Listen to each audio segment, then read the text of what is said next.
Hello and welcome back to another episode of Community Battlecast Primetime. I'm your host Doomtanker, and tonight we got some more intel on Generals 2, a massive mod and artwork spotlight, and of course, the Battlecast 3 for you guys. So let's get this show on the road. A new interview with Rei Muzaki of BioWare has been posted on the MTV Geeks website, where he discusses BioWare's other titles, like Knights of the Old Republic, Mass Effect 3, as well as some hints of what we could expect from Generals 2. You can read the full article on their website. Here's what we've been able to gather about Generals 2 so far. Well, it looks like the GLA are back. The game will feature classic CNC style action, as opposed to the CNC 4 gameplay. Though whether or not this refers to the general style of CNC that we all know and love remains to be seen. The game will be powered by BioWare's Frostbite 2 engine. The Frostbite 2 engine means that the game will not run on Windows XP due to the DirectX 10 requirements. The guys over at CNC Saga have started doing a Let's Play with Tiberium Wars, so if you feel fluent in French, or you just want to watch it for fun, you can check out the first episode on the CNC Saga website or on YouTube. Now it's time for the fans to play a part in Battlecast Primetime. You can submit your questions in the comments or email NodSoldierGirl at nodsoldiergirl@hotmail.com with suggestions for General 2 dev questions. We will send them to the devs and let them answer them for you. So,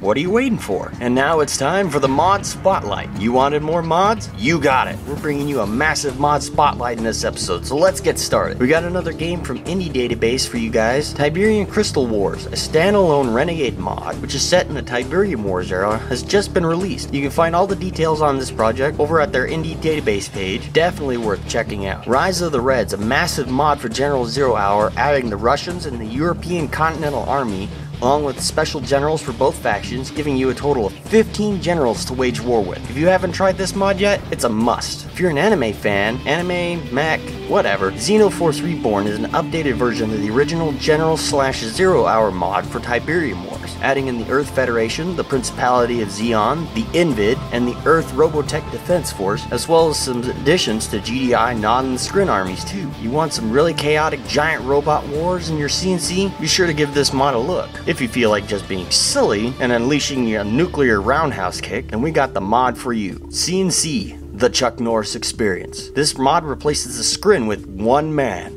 Chuck Norris. And remember, Chuck Norris doesn't win, he just allows GDI and Nod to lose. If you really want to have some fun with your game, go grab this mod off their ModDB page now. Did you love Advance Wars on the Game Boy Advance, but weren't too much of a fan of the turn-based aspect of it? Well, we got you covered. Now there's a mod out called Advance Wars Frontline for Red Alert 3, bringing all the cartoonish action of Advance Wars to the RA3 engine, and it's in real-time strategy. With 15 different COs to play across 5 armies, Advance Wars brings the mini-fights from the Nintendo to the big boy table. You gotta go snatch up this mod now. And last but not least, we've got an in-development mod for you guys to just keep your eyes on. Halo Evolution, a currently in-development mod for Red Alert 3, continues the war for humanity against the Covenant. They seem to be working pretty hard on this mod, and apparently are working on getting voice acting help from the Halo 3/Reach Machinima team, SYNAW. You should add this mod to your watch list, and hopefully we'll get the public beta out soon. And now, it's the moment you've all been waiting for. The Battlecast 3. Once again, I, Cybert, welcome you to the Battlecast 3. Let's begin with some General 0 Hour on Tournament Desert, which is apparently the only 1v1 map people play. On the top side of the map is Ruiz, who is cyan and that talks in general, and on the bottom is Zombie, who is yellow and the Chinese infantry general. Zombie leads with some early aggression in the form of an assault helix loaded with infantry. He's able to take out 3 quad cannons, an arms dealer, and forces Ruiz to sell off both supply stashes. Ruiz relocates to the bottom left and manages to fend off several minor attacks from Zombie. Zombie finally crushes Ruiz's base, so Ruiz relocates again, but this time, Ruiz splits his base into 2 separate locations. The base on the east side gets taken out, as does the expansion in the center. Ruiz manages to stay in the game long enough for Zombie's nuclear clock to count down to 0. Zombie's New Year fireworks may be a little bit late, but they are spectacular. Ruiz must be dropping out of the game by now, but no, he's not. He launches a measly attack with 2 quad cannons, which he reinforces with a rebel ambush and 3 RPG troopers. Both airfields, 2 reactors, and a war factory go down, but Zombie kills off Ruiz's army. Zombie's clock reaches 0 again, and Zombie rains down fire on Ruiz's base. Zombie finally figures he won't get Ruiz's brains, and he leaves the game. Now I hope you like Kane's Wrath, because that's where we're headed next, with Pulse versus Technique on Tournament Rift. Pulse is the cyan vanilla GDI on the right side, and Technique is the green Black Hand on the left, which the Black Hand is my personal favorite Kane's Wrath faction. Quick question for in the forums or the comments: which is your favorite Kane's Wrath faction? Both players try to get some early harassment reinforcement with pit bulls and attack bikes, but neither is able to do very much damage. Pulse rallies his army of predators and APCs and rolls them towards Technique's base. Technique has got the flank and is able to divide and conquer Pulse's army. Pulse spams APCs to try and cope with Technique's mass infantry. He mixes in some sonic emitters for that extra punch. Pulse simultaneously harasses Technique's economy with pit bulls, and between his two armies, he's able to do quite a bit of damage. Technique throws down 2 obelisks and Pulse backs out of range. Technique then decides to launch his own attack and manages to do some damage to Pulse's expansion with infantry. Technique cleans up Pulse's army in time to welcome Pulse's orcas with some not-so-friendly SAM sites. Pulse produces a present proprietary power problem with Technique's defenses and is able to pound out some damage on Technique's base. Technique holds out with infantry and then advances on Pulse's base, but he doesn't have enough to claim this game as a win.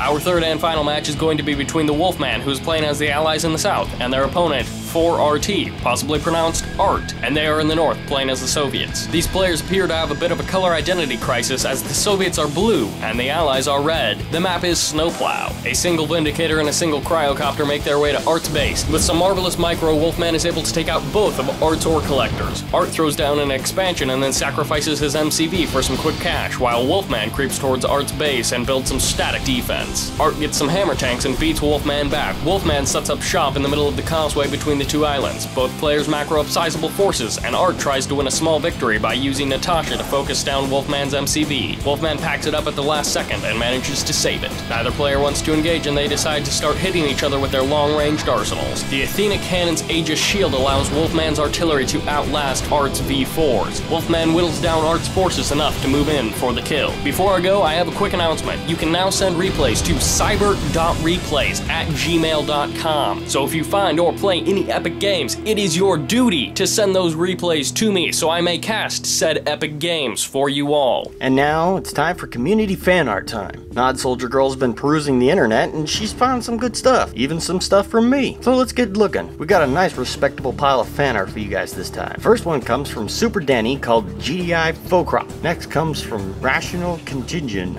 called Tiberian Sun, the Soldier. Next we have a Nod Militant Rocket Squad cosplay by Dot Hack Zealot. The Forsaken Air Force are coming next in this piece by Kane Nash. The next two come from Freycat Craddock. First one is the Sexy Natasha. Next is a Nod logo plushie she handmade. The Cyborgs have infiltrated our fan art segment in this amazing piece by T2100EX9. And the next two are from yours truly, Doom Tanker. First one is a Nod light tank from Renegade. The other piece starts to spread the fuels of rebellion. Want a custom logo for Generals 2 when it comes out in 2013? The Rhymes has you covered in this awesome piece. Next we have an awesome CNC4 wallpaper from XEEQQW. And of course we saved the coolest two pictures for last. We got some photos from real life Nod soldiers at GC 2006 and 2008 with some of the original major players of Battlecast Primetime. Credit goes to Callie for the last two photos. Now, unfortunately, another episode of Battlecast Primetime has ended, but if you want to stay up to date, follow us on Twitter and like us on Facebook.